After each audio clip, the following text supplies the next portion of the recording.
हर पाकिस्तानी बोलता है कि जला देंगे। जय जय श्री राम। जय Shri Ram. SK recording studio Delhi Chhatarpur. जय श्री राम। जय जय श्री राम। भारत का नाम होगा तुम सबकी जुबान पर। जय श्री राम।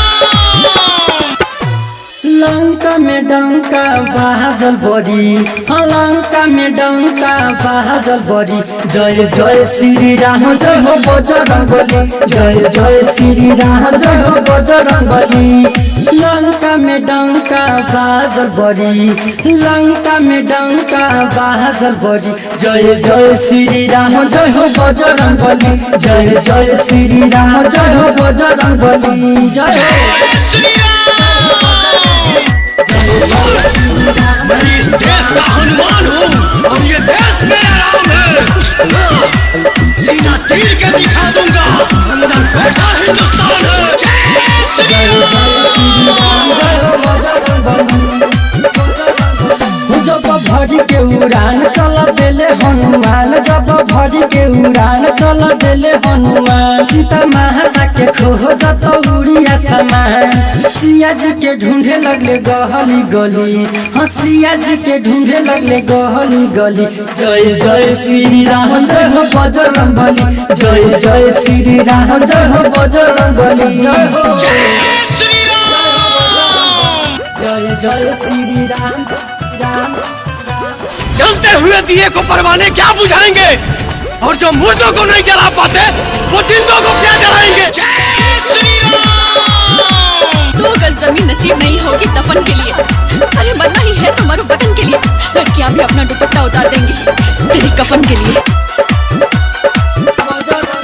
रावण सीता माता जी के ले गए हर, रावण सीता माता जी के ले गए हर। भाई यही कारण पूरा लंका जरल, छने भर में मरल पूरा रावण के फरी।